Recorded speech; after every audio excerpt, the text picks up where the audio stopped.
कन्हाड नदी पात्रात बुडणाऱ्या 16 वर्षीय तरुणाला जुनी कामठी पोलीस शिपाई प्रवीण रणदिवे यांनी वाचवल्याने परिसरातून कौतुकांचा वर्षाव होते आहे। प्राप्त झालेल्या माहितीनुसार काल बुधवारी दिनांक 29 ऑगस्टला दुपारी 3च्या दरम्यान रोशन इतवारी लाल बघेल वय वर्ष 16 व त्याचा मित्र संतोष गोकुळ जोशी वय वर्ष 17 यांच्यासोबत 7 मित्र कन्हाड नदी पुलाखाली नदी पात्रात सहलीसाठी आले होते।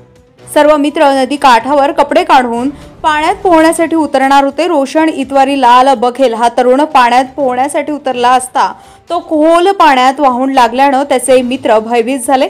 सदर घटनेची माहिती कामठी पोलिसांना दिली असता पोलीस उपनिरीक्षक रमेश दुबाडे व शिपाई प्रवीण रणदिवे यांनी घटनास्थळी धाव घेतली। शिपाई प्रवीण रणदिवे यांनी तत्परता दाखवून नदी पात्रात गेले असता रोशन बघेल हा पुलाच्या खांब्याजवळ लटकलेला दिसून आल्याने शिपाई प्रवीण रणदिवे यांनी लगेच खोल पाण्यात उडी घेऊन रोशन बघेलला सुखरूप बाहेर काढले आहे। कामठी उपजिल्हा रुग्णालय येथे प्राथमिक उपचार करून जुनी कामठी पोलीस स्टेशनला आणले आहे। घटनेची माहिती त्याच्या कुटुंबाला दिली असता वडील आणि मोठा भाऊ पोलीस स्टेशनला येऊन सर्व मित्रांना घरी घेऊन गेले आहे। जुनी कामठी पोलिसांनी दाखवलेल्या तत्परतेमुळे 16 वर्षीय तरुणाचा जीव वाचलाय।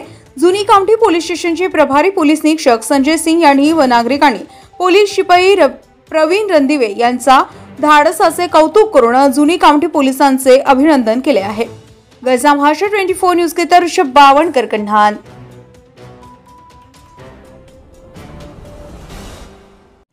ताज्या घडामोडी आणि बातम्या जाणून घेण्यासाठी गरजा महाराष्ट्र 24 न्यूज या आपल्या YouTube चॅनलला सबस्क्राइब करा आणि बेल आयकॉन दाबायला विसरू नका, जेणेकरून आपला व्हिडिओ आल्याची ताजी खबर तुम्हाला ताबडतोब मिळेल।